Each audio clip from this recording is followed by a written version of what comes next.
Hello guys and welcome to this very special episode 26 of the Caged In podcast. This one is cited by many people I've spoken to about doing this podcast as their favourite Nicolas Cage film. It's the one and only 1997's Con Air.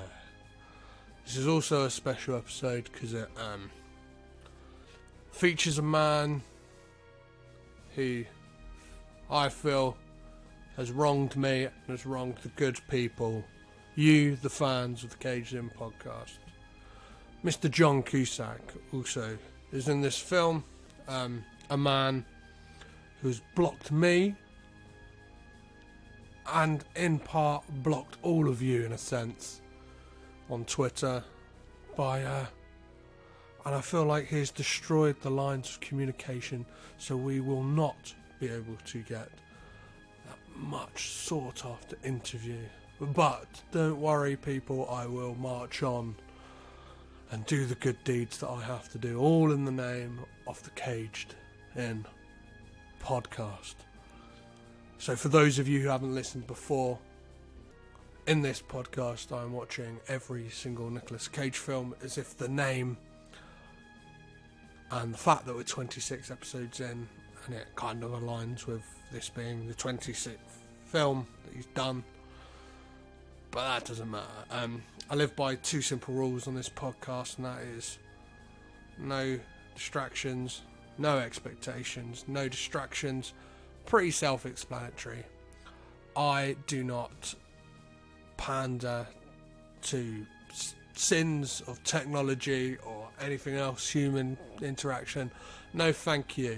I do not want to participate in your social media whilst I'm watching these films. I do not want to participate in any human interaction or conversation of any type, whether it be courier pigeon or smoke signals. You can stick it up your ass. And also have no expectations. So it may come as a shock to a lot of you that I've not actually seen this film. Not that I can remember, and if I have, I was way too fucking young to be watching it anyway. So I've forgotten it. And that leads me on to that. So if I don't know anything about the film, I'm not going to fucking read up about it. All I know about this film is it involves a plane, it involves some fire, it involves Nick Cage, John Cusack and John Malkovich. How do I know all this? Because it's on the motherfucking DVD cover. So anything else from that, I don't really know much about. I know a couple of things like Cage's got long hair, send a load of gifts, but plot points, I know nothing. How it is done critically or commercially, I know nothing. The critical acclaim this film may or may not have received, I will tackle at the end of the podcast when I see how it has fared out there in the world, whether it be Rotten Tomatoes, IMDb, Metacritic, Roger Ebert, whatever scores I can get a hold on, I will let you know. A nice little even free, and then we will see if their scores, those mighty giants of the internet, match those of mine, a lowly idiot of the podcast world. So that's enough kind of ramble chatting at the beginning. Get all the housework has been done, all the housekeeping has been done. There's only one thing left to do, and you'll fucking know what it is. You should know by now. It's to get raging with a cage. Feels like I've been awake for days, watching films starring Nicolas Cage. Could be shit or it could be fun. Valley Girl, Face Off, An Army of One, Deadpool, Con Air, Lord of War, The Wicker Man, Trespass, and so many more. Know how it starts, I don't know how it ends. The first 10 are solo, then it's me and some friends. No distractions, no expectations. Over the weeks, hear my frustrations. I guess the podcast is about to begin. I'm your host, Petra Plasilivus, and I'm Caged In. Yes, we are back. We have now watched Con Air, and I really fucking enjoyed it, guys. Before we go into what the fuck happens in this film, let's talk a little bit about the history. Not something I usually do on this, but let's have a little look online just to see. I'll give this film a little bit of context. It came out on June 6th, 1997 here in the United Kingdom. Probably came out like a year before in the US. I know that's how things used to fucking happen with films. Now, obviously, living in this digital age, things come out roughly the same time. What else we got? The budget for this film was $75 million and made a total of $224 million at the box office. It was directed by Simon West, and Simon West's career looks a little like this. The other films, just a few that he has directed, are The Expendables 2 from 2012, The Mechanic from 2011, Lara Croft Tomb Raider from 2001, Wild Card from 2015, The General's Daughter from 1999, and one that looks very, very promising is Stolen from 2012, also starring our main man, Slippery Nick Cage. As you can tell by Simon West's filmography, he kind of goes for just straight out kind of action films. And this is a foot to the floor action film, just like from the get-go. Like, there is no real moral message to this film. It is just basically bang. This is what fucking happens. You got to deal with it. And I was happy to go along for the ride. It was an enjoyable breakneck speed of a ride, and I enjoyed every single last second of it. So, how does this thing kick off? It kicks off with scenes of war, scenes of army men, and then you see that Cage being like honoured or something. He's got back from whatever conflict he's been fighting, and I'm not entirely sure. It doesn't really paint a picture of what conflict it would have been, but just paints out that Nicolas Cage's character is an army man, and he's heading his way back home to his sweetheart in Mobile, Alabama. Goes to meet his wife, which you find out very quickly that she's pregnant, and straight away there is conflict with some dickheads in a bar who are just giving him a bit of shit, being like, hey, I'll give my left nut to be with that lady. And he's like, well, she's my woman, back the fuck away. And very quickly his wife says to him, like, I saw a glint in your eye of that man that you used to be, that kind of aggressive, angry man, that kind of, I imagined she fought and he would have thought that the army would have kind of pushed out of him, would have got him to a place of being a bit more of a level-headed guy, a bit more regimented, some ideals just kind of a bit more chilled, a bit more zen-like. During this scene, it's got the song "How Do I Live If Living Without You." I'll play a little.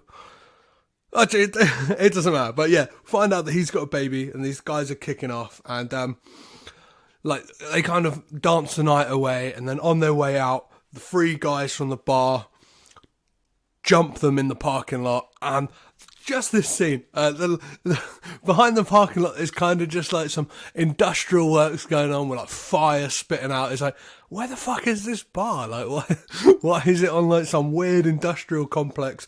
Or why is it next to some type of plant? Like, just not see. I don't know. I just found that quite funny. The guys jump him and he fucking goes hard. He beats the shit out of them and fucking uppercuts a man to death, which is one of the best deaths I've seen in a film in a very long time. Just straight up bang. And it's kind of the sound effect to it is great. It's like a big old crunch, and he is dead. And you know that because some guy runs out the bar and just kind of like looks at him and goes, he dead. We then see him in court and talking to his lawyer, and his lawyer says to him, you're going to have to plead guilty for, like, manslaughter. It will be fine. Like, you'll be fine. Don't worry.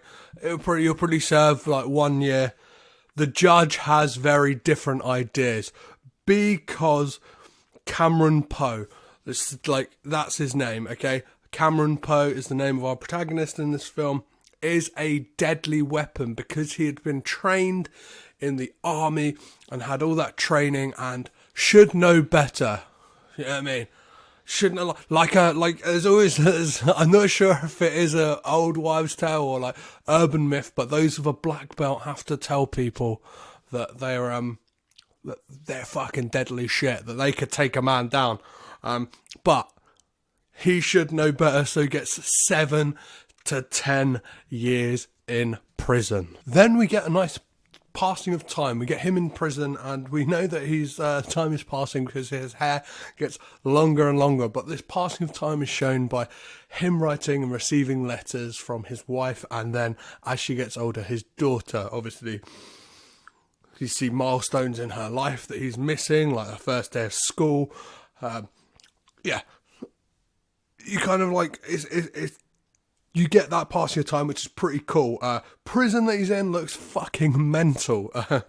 There's like just kind of like fires going off everywhere, just fights going on. He just seems to be pretty calm in the middle. He's learning like loads of different skills. He's learning origami. He kind of seems like he's having a fun time. He's doing like upside down press ups, which look fucking nuts, like handstand press ups. He seems to have a really lovely cellmate who is played by Mykelti Williamson, who played Bubba Gump in Forrest Gump. So I've also got down in my notes that his voice is mental. Again, it's not a Nicolas Cage film about him doing something crazy with his voice, but there's something about his Alabama accent that just kind of made me chuckle quite a lot.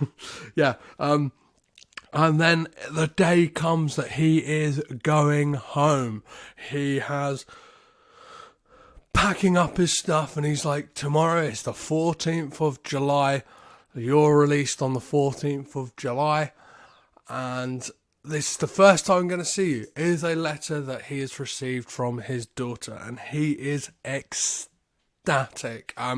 His cellmate not so much, because he's getting moved from that prison to a new prison, but hopefully it won't be as crazy as the one they have been in. Then we just get a scene of exposition by the US Marshals and DEA, who we are shown the world of the US Marshals by John Cusack's character Vince Larkin, and he is explaining about the prison plane that is Jailbird, that will take all of these criminals, some of them hardened criminals, like the worst of the worst, the bottom of the barrel, but our main man Cameron Poe is essentially just hitching a ride from wherever to wherever just to get home because he is out on parole. And then we see that an agent of the DEA is getting on the plane to extract some information. I don't know if I followed it fully, but I couldn't tell who he was supposed to be extracting information from. There was a lot of dudes on this plane. I don't know how they're going to let us know who they are. Oh, here rolls in the next scene where we get a little more of that lovely thing that we all love in films. Exposition. It happens that the DEA agent, like the head DEA, does not know who all these guys are. So it's a perfect moment for Agent Larkin to explain to him, well, in one, we have Billy Bedlam, a mass murderer. In two, we have Diamond Dog, played by Ving Rhames, who happens to be a kind of militant African-American who has some really radical ideas, and they make a joke about how his plans and stuff like that, and he's sold his story, and they're looking for Denzel Washington to play him in the film. And then we get In 3, we have probably the best nicknamed villain of the piece. Well, arrestee Cyrus the Virus, played by John Malkovich. He is kind of a clinical serial killer who you should be wary of. Definitely, guys, he is not someone to be messed with. Then we have, well, he's not actually given an introduction. It's only later on you find out his name, but we have Dave Chappelle's character is introduced, who is called Pinhead. Oh, I probably got that wrong. I think it's Pinhead. We'll go with Pinhead. If I got that wrong, tell me. Oh, shit. And then we get the amazing scene of Cameron Poe exiting the bus and his hair blowing in the wind. Just like feeling that breeze. He's on his way home. He's getting ready. And then there's a really cool shot of just a guy carrying a load of handcuffs. I just wrote that down in my notes because, yeah, I just thought it was a cool shot. Then we get some more exposition from the guard on the plane as everyone is loaded on. We get him laying down the law, how this works. How does this plane work? If you fuck around, if you give us any lip, you get bagged and tagged. So you get tape over your mouth and a bag on your head, and you shut the fuck up for the rest of the flight. He explains how they're flying into they're flying, I can't even remember the place, and I watched this last night. They're flying into one place to pick up and drop off some guys, and then they are moving on further on their journey. So we then get a scene of the inmates kind of joshing each other and having a bit of back and forth, and we get an amazing line from Cyrus, who talks to a guy called Johnny 23, and he's kind of bragging about the fact that he's called Johnny 23 because he's a serial rapist, and we all know that's a cool thing to brag about. The character is played by Danny Trejo, and he says, if they had known the truth, I'd be called Johnny 600, if you know what I mean. And then Cyrus the Virus delivers this line. I'm amazed I couldn't find a clip for this, but here's the line anyway, because such film hits so hard in pop culture that would have thought YouTube would have fucking handed me up nicely on this, but no. His line though is, I despise rapists. For me, they're somewhere between a cockroach and that white stuff that accumulates in the corner of your mouth when you're really thirsty. But in your case, I'll make an exception. Which is one of many of the genius quips and one-liners in this film that just make it so fucking good. I just want to quickly backtrack, so anything to do with the story at all right now, but it will play a prevalent part later on to the film. When Cameron Poe was leaving prison, he had got a teddy of a bunny for his daughter. That's that done. We'll leave that alone because that does not come up for a while, so we will leave that there.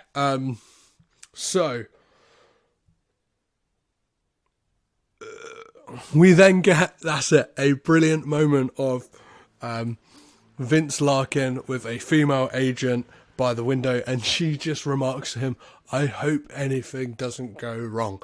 And I just had that brief second of famous last words, aren't they?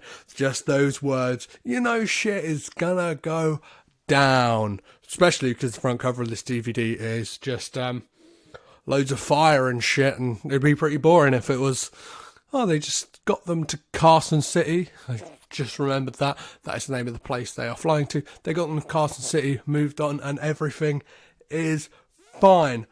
But both Cyrus and Diamond Dog seem to have pins tucked in their skin, and they have got a plan, and shit is gonna go down. Pinball has string coming out of his mouth. He pulls out this string, and inside he's got a bag with a match and some lighter fluid, very similar to that of Sean Connery in The Rock.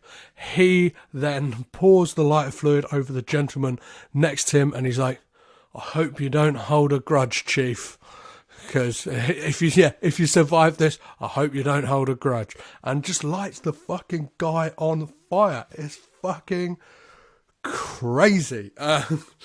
So their plan is Cyrus and Diamond Dog escape from the help of Pinball, and he gets them out of their cells, and they strong arm the plane. Cyrus manages to shoot 2 of the inmates and the co-pilot, because the co-pilot, well, during a struggle with the co-pilot, he shoots 2 inmates and then turns the gun on the co-pilot and shoots him in the stomach and delivers the line, "Welcome to Con Air." And it was at this moment, any doubts I had leading into this film, any doubts I'd had in life, or just a calm, soothing feeling washed over me as I thought, I'm fucking home, baby. This film is going to be great. I have nothing to worry about. I have nothing to fear. Last night I ate a large pepperoni stuffed crust pizza, drank fizzy drinks and watched Con Air. What better way to spend a Friday night?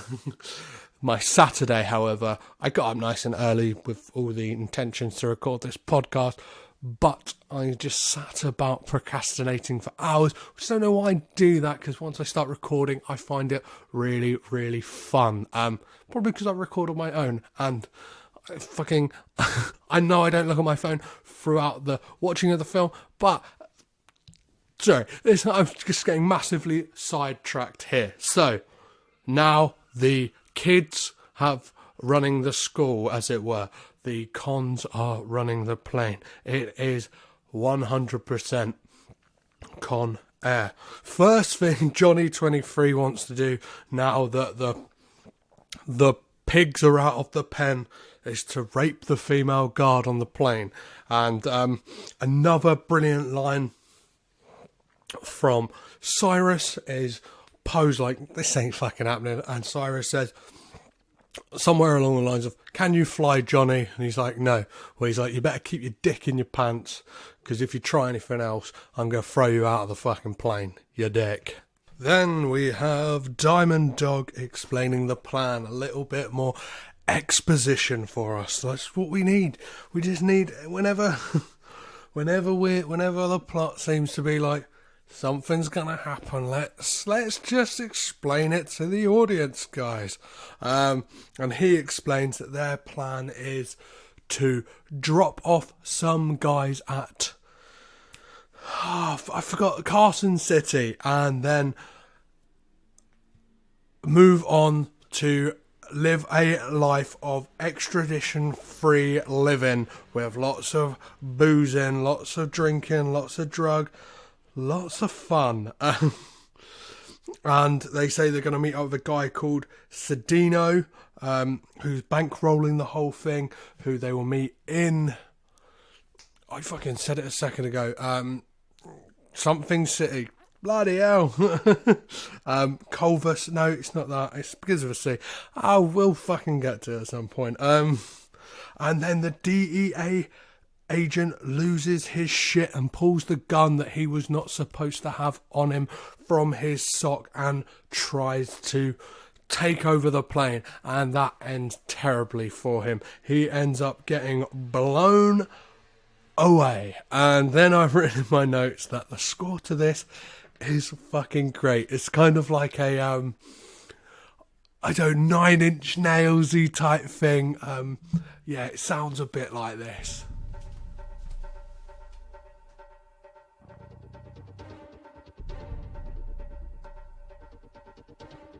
So they're going to need 3 guys to get off the plane.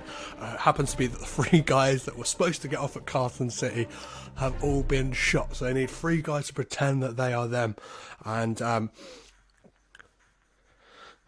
Poe volunteers and he says, I'll go. His cellmate says he'll go as well because he is diabetic and the syringe that he needed for his insulin has been destroyed. So the tension is mounting up.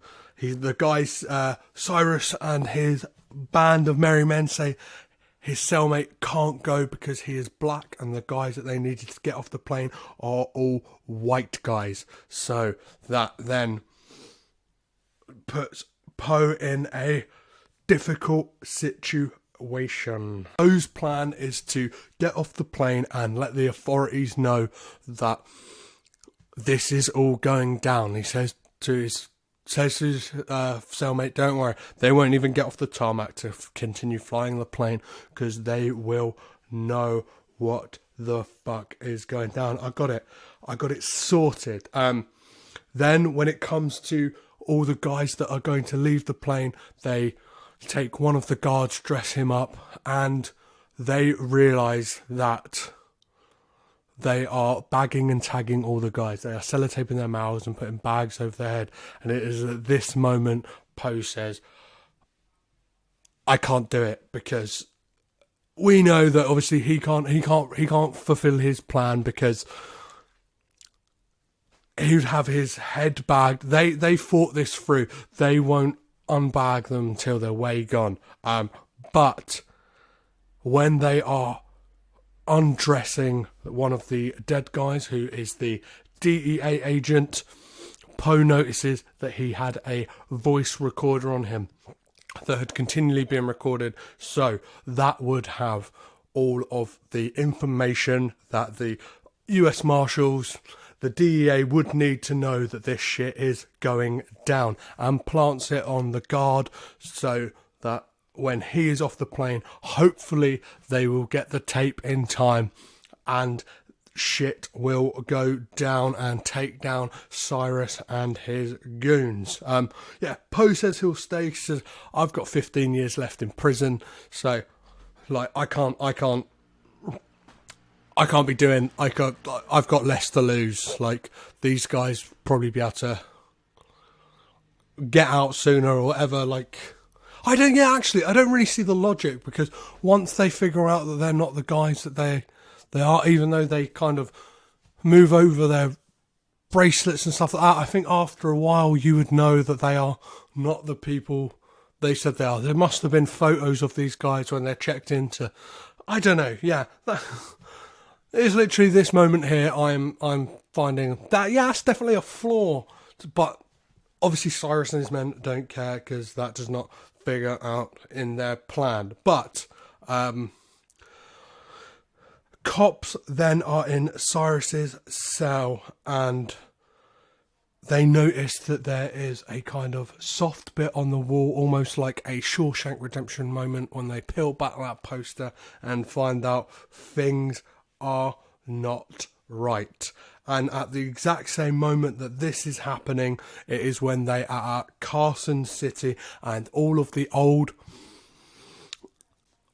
inmates are being offloaded and the new guys are coming on, and we are getting some very, very helpful and some unhelpful new inmates that are helping the plan. One of them is Cedino, another is Garland Green, who is played by Steve Buscemi, who just seems like a Hannibal Lecter, mother of all psychopath serial killers. And this is a great performance by Steve Buscemi in this film. And one of the guys is some old salty sea dog looking guy who happens to be a pilot, and the first thing he does is takes out the kind of transponder so that the DEA and the US Marshals, when they eventually twig on to what is happening, they will not be able to track the plane. Pinball, Dave Chappelle's character, takes the transponder because Cyrus and his goons are dressed up in the guards' uniforms. So as far as the police on the ground are concerned, they are the guys in charge. Even though they are in charge, they are not the guys who are meant to be in charge. And he takes the transponder and puts it on a little biplane which is something like Dave's scenic tours.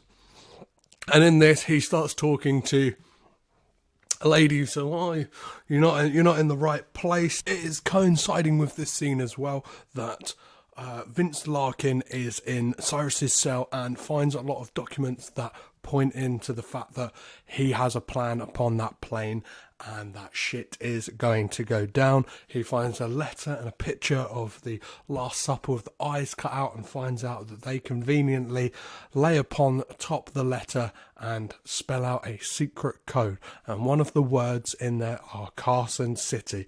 And then it's that moment he realises, fuck, shit is going down. They do not have time to, time is of the essence because the plane is going to take off at any moment. And he says to the guys when he leaves the cell, do not touch anything. One of the dickheads decides, I'll pick up this box that says, do not open me. He does it and the cell fucking explodes and it is marvellous to watch. This is what I want in my action movies. I want fucking explosions. I want guns. I want it all. And this film has got it in abundance. So back to the plane. They're thinking, fuck, we've got to go. Cyrus notices from the back of the thingy because the guard is off in the bus and he has got the tape recorder and he's trying to get attention of the guards and he's kind of like really going for it. But the guards are like, fuck you, man. He just thinks he's a prisoner, smacks him in the stomach. And on that moment, the tape comes out, rolls down the bus and at the guard's feet and the bus stops. Cyrus is looking back like, oh fuck, our jig is up. Let's get the fuck out of here. Pinball at the same time is trying to rush back because he can see that the plane is taking off. He's been too busy chatting up this woman, trying to see what's going on, Miss Sweet Fang. He's running back. The plane is taking off. The plane takes off. Vince was not quick enough to let the people at Carson City know that shit is going down and Cyrus and Diamond Dog are in control. And we get a line from one of the, I think it's the head of the DEA who says to Vince, let's get this situation unfucked. And then next up on my notes, we have that the US Marshals talk to Cyrus. They manage to speak to him over like the plane radio and ask him what his plan is. And he says, we're going to Disneyland. And he says he wasn't very happy about the fact that they had a DEA agent on the plane. And then after speaking to the Marshals, Cyrus then tells Poe their plan, that they are going to fly to Lerner Airfield, move on to another plane and get the fuck out of here. Back to Vince. He starts to realise that they might have an ally on the plane in Cameron Poe, because he starts putting two and two together and says that Poe could have got off at Carson City. Why wouldn't he? The fact that he is a decorated army man and that he was in prison for essentially something that any agent could have potentially done. That it was kind of it was a provoked attack, and stuff like that. But the DEA is not in for it. He is saying, "Fuck you. I don't believe it. I want to blow this motherfucking plane up. I've got the choppers on the way. We are getting the fuck out of here. We're going after it." We can see on the transponder where the fuck they are. They do not, though, know where they are. They know where Dave's scenic tours are, not where the lovely Jailbird is heading. This is his point back on the plane. So we have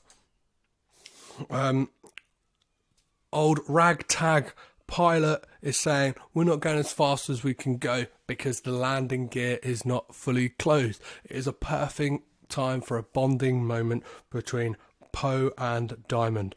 They go down to have a look, and it's very tense, and Diamond's rummaging through all of the personal belongings that are in the hold and finds a lovely pair of sunglasses that belong to a new recruit on the plane, who is a cross-dressing Latina gentleman, or Latino gentleman, who goes by the name of Sally.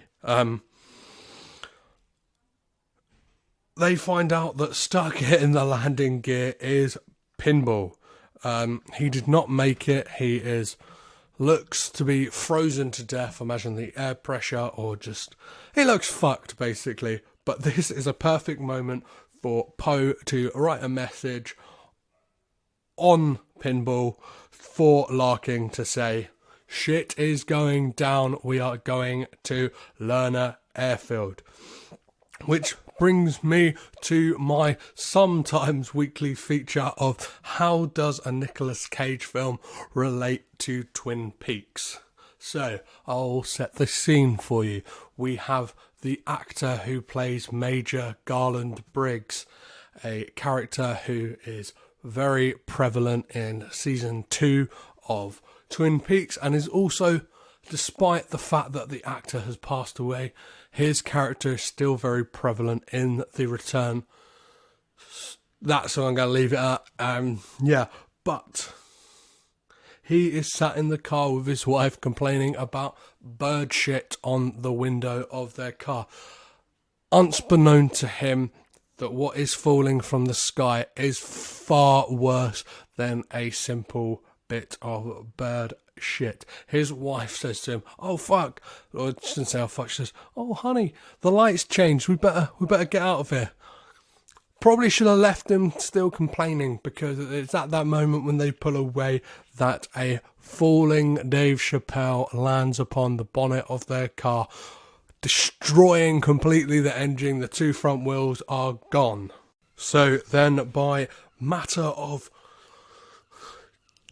getting her from wherever she was supposed to meet Cameron, they get Mrs. Poe to the DEA US Marshal's office where Larkin is. He has a chat with her, and he is trying to figure out why Poe is doing what he's doing, why he didn't stay on the plane, or why he did stay on the plane. What is his motives? Like, she's like, well, I don't know. If you see him, tell him I want to see him. It'd be real nice. And then the phone call is interrupted because news has come in about the car accident with Pinball's falling body, and the information is relayed to Larkin that there is a note for him on there, and said, you got to get to Lerner Airfield, because it says on the shirt. He tries to warn the douchebag DEA agent and the US Marshals, but they are not having any of it. They're like, no, we are chasing the transponder. And he's like, no, they have turned around. Like, the transponder is probably not right. And it is at that moment they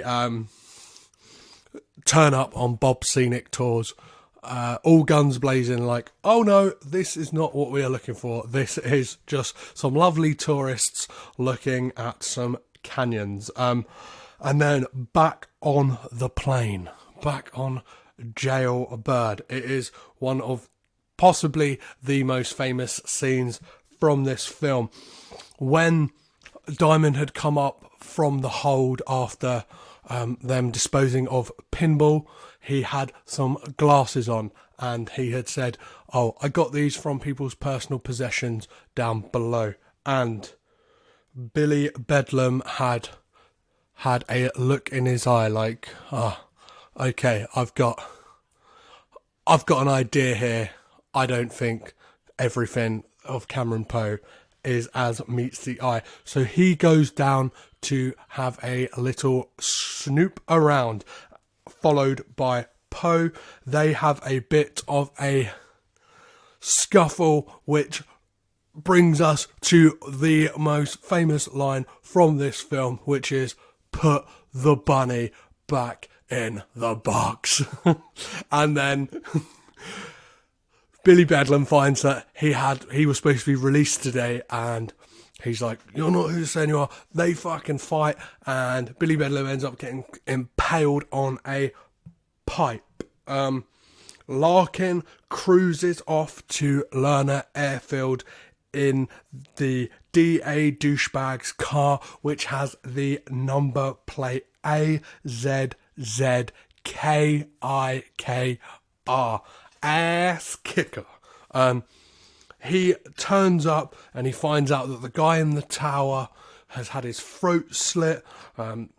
Things aren't right. He's hidden the car so he can go there incognito, undetected. Because that there's no one in the tower, there is a bit of a rough landing with Jailbird, and they are down. Everyone is fine, and Diamond, straight away, everyone's getting off. Garland Green just disappears off into nowhere and befriends a small girl who is having a tea party, and it is quite a weird, disturbing scene. But Poe says to his cellmate, like, well, I've got to get you off here. There might be a first aid kit or something on the airfield. We'll get you sorted. He's like, I can't move. Like, I really need this insulin. If I move, I could die. And he says, don't worry. I'll get you sorted. I will come back for you. And then Poe finds that Diamond Dog wants to shoot all the guards and all the policemen, and Poe says to him, I don't think that's a good idea to do that, because this is the only bargaining chip we have. What if Sandino double crosses us? Then what? We have no hostages. We are out here high and dry. We are fucked. Cyrus overhears this and says, yeah, let's go with Poe's idea. He's quite an intelligent guy. He seems to really like him, which is probably a good thing, but don't really want to befriend fucking mass murderers. And then they decide to go to plan B because the plane isn't there. They say to get a refueling truck and to dig the plane out of the dirt. Poe goes looking for a refueling truck, and instead of that bumps into Sandino's men, who are just kind of Mexican or like Colombian drug cartel looking guys, very stereotypical, like Hawaiian shirts, sunglasses on, even though they're indoors. They have a bit of a scuffle. Larkin gets involved. They take them out. Luckily there were silenced pistols involved because nobody else is alerted. And there is a amazing moment when there's kind of a standoff between Larkin and Poe, and Poe says, Larkin says to him, are you going to like drop your gun? And he's like, no, there's only two men I trust, and you're not one of them. And then he explains to him why he's doing what he's doing. He says, I cannot leave my friend behind. Like, he's an innocent guy. I have vowed to save him, to get his insulin shot, and I'm not gonna go out like that. And then there's an emotional moment about his wife and child, and he said how he'd met them, and then says, I'm going off to save the fucking day. The plane is pulled out. Poe is further scouting out the place, and then we get a scene of Garland Green singing He's Got the Whole World in His Hands with this tiny girl, and there's kind of this underlying tension that he is going to murder her, and it is very, very tense and unsettling, at least.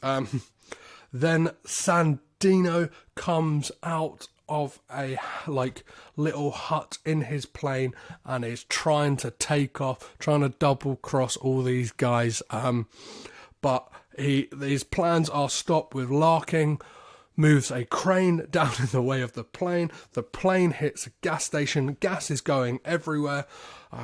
Cyrus comes over with old Billy Big Bollocks plane driver and takes his cigarette out of his mouth, and the moment that Sandino is trying to explain himself, he says sigh, and before he can finish his line, Cyrus ends it with sayonara, throws the cigarette at him, and boom, the place goes up in flames. Sandino is ablaze. He is brown bread, and the gas station goes to explode, giving Poe a brilliant moment where he runs through a gas station, dives out the window just in the nick of time, and lands under a car where there is a old man who has just been hiding out, who must have worked at the airfield, and is like, oh man, I really don't want to do this. And Poe asks him where he can get a syringe. He's like, no, fella, drugs aren't the way. And he's like, no, well, it doesn't explain, but he's like, I just need to get one. He's like,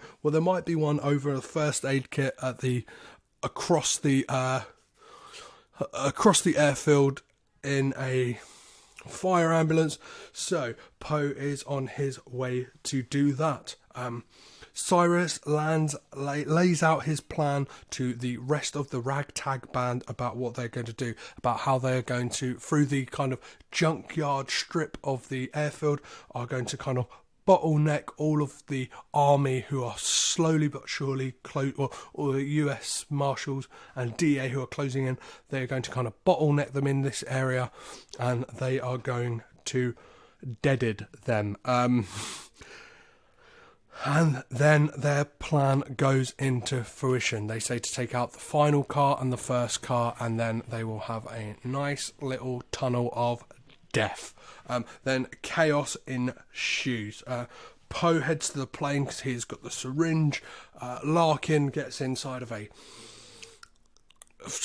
dump truck thing, like a kind of plough or something like that. He's helping out the US Marshals and that. People are getting mowed down left, right and centre. It is fucking amazing. It is carnage. It is just what you want. And in all this chaos, what does Johnny 23 decide to do?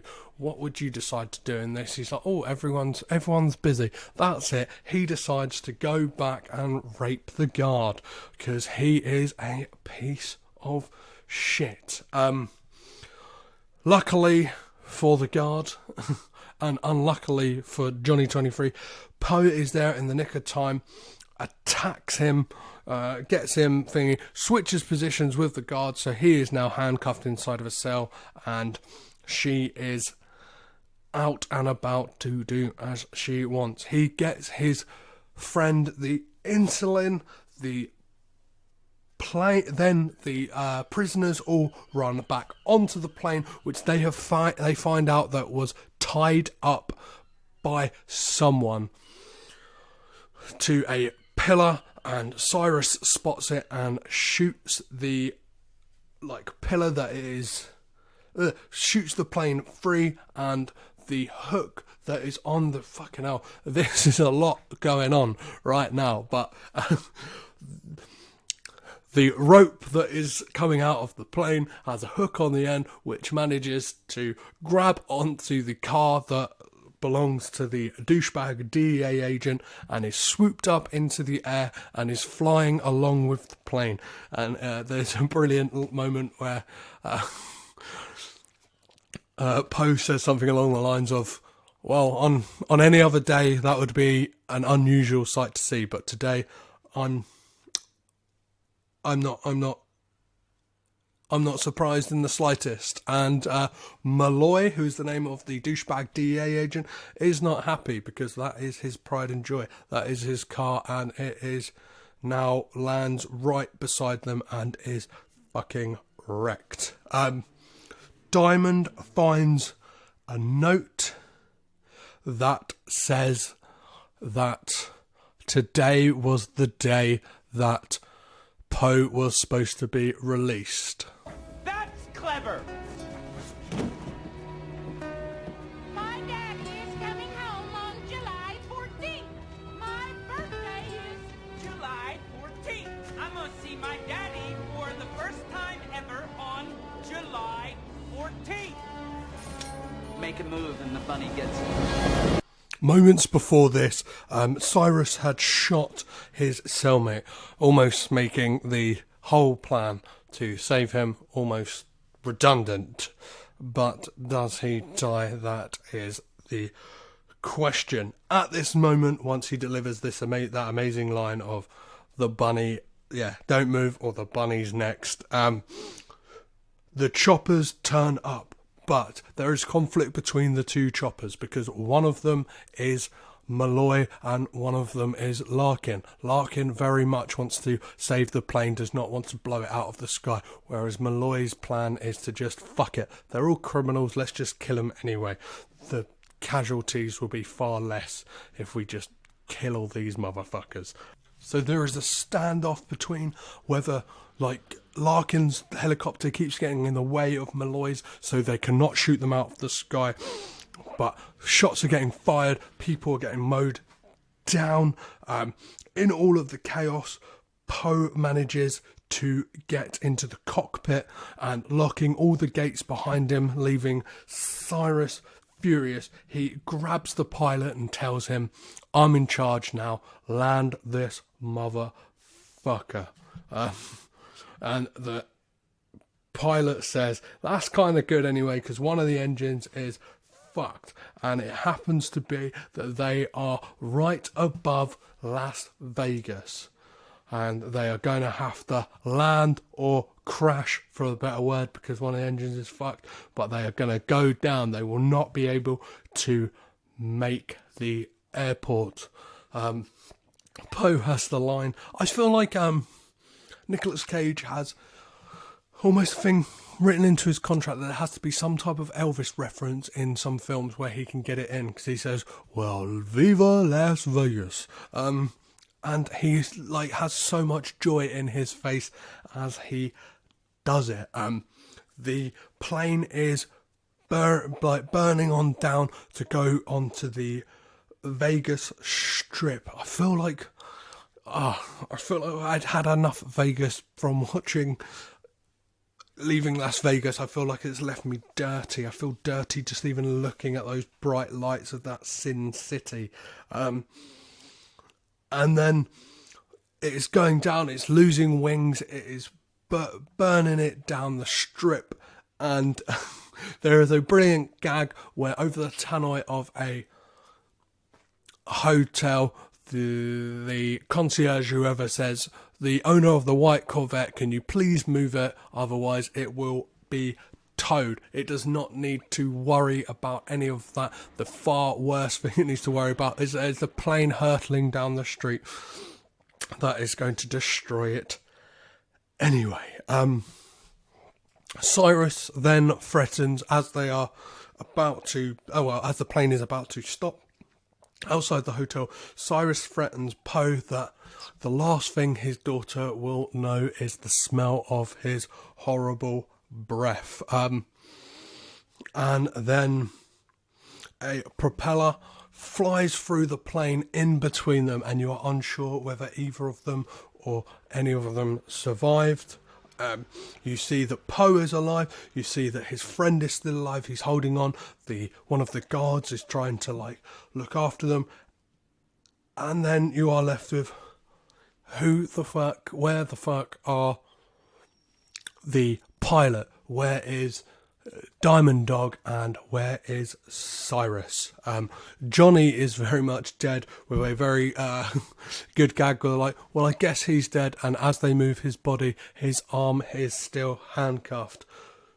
Poor way to go out, you fucking dirty rapist.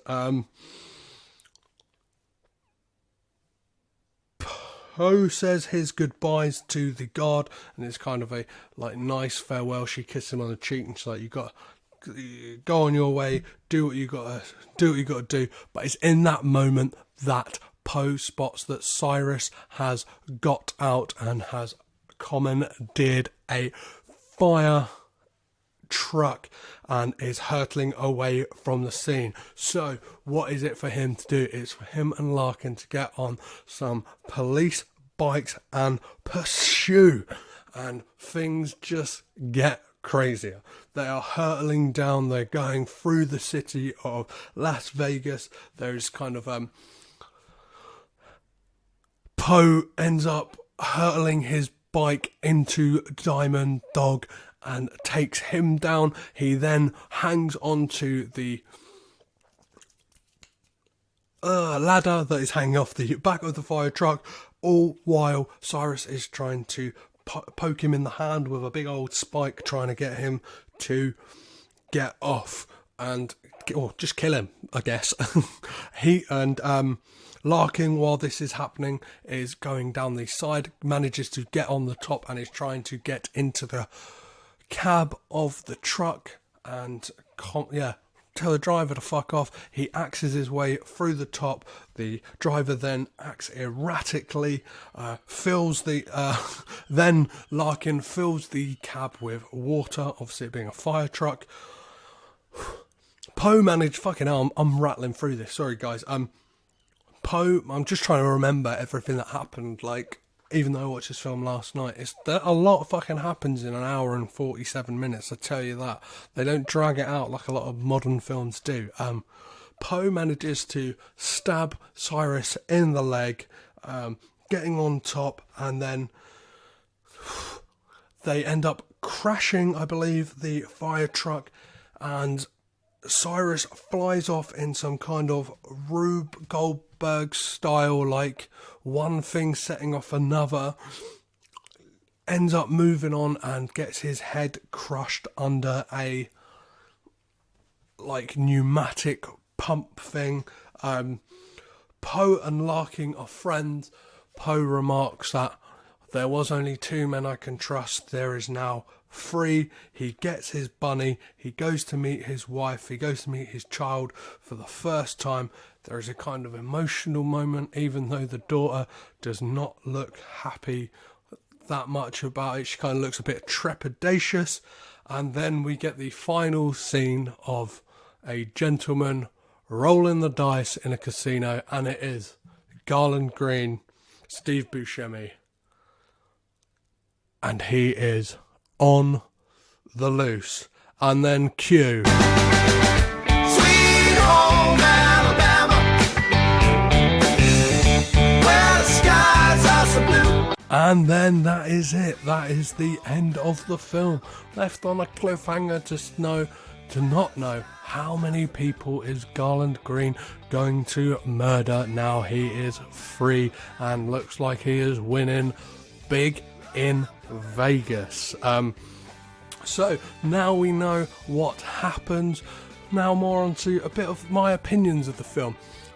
As I said, I really enjoyed this film. I had a fantastic night watching it. This is everything. Yeah, this is definitely.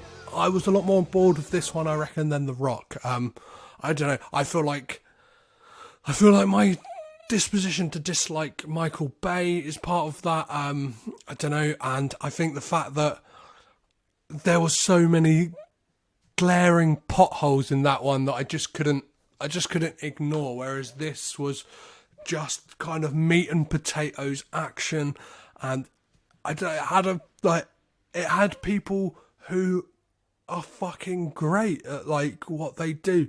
Like Cage was amazing, John Malkovich was fantastic, Ving Rhames, Steve Buscemi, even the man who leaves a salty taste in my mouth every time I utter his name now, John Cusack. I'm obviously only messing. I love John Cusack. High Fidelity is one of my favourite films, probably because I'm a vinyl collecting nerd and can relate to that character in some senses. I'm not a complete arsehole like him. But yeah, I thoroughly enjoyed it. Now to see what the lovely people of the internet have to say, and the 3 scores we have are IMDb, which gives it a 6.8 out of 10, and then Rotten Tomatoes giving it 56%, and finally Roger Ebert 3.3 out of 4. Sorry, 3.4. Is there any quotes I can get from Roger Ebert on this? His review is pretty long. I just wanted a kind of snapshot, but that is okay. I know this film though has a lot of cult following, and it is a lot of people's favourite Nicolas Cage film, and I must admit it is definitely up there as one of mine, of the ones I have seen so far. I guess when I get to the end I will probably do like some type of top 5 or top 10 of the films I have watched, but as of so far this will definitely be going in at either a strong 1 or 2. I'm not sure if I preferred this or Red Rock West. I think obviously this one is out there in the zeitgeist a bit more, and people talk about it and revere it as just being an amazing film, whereas Red Rock West, I had the true joy of not knowing anything about it. Which is always something that's fun whilst doing this podcast, is getting to experience in those films that I know nothing about.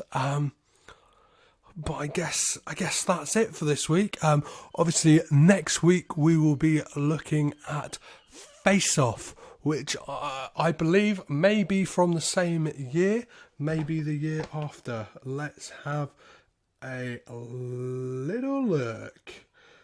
Face. Oh, you can't write face into Google without Facebook coming up. No, I want to know Face Off, what year?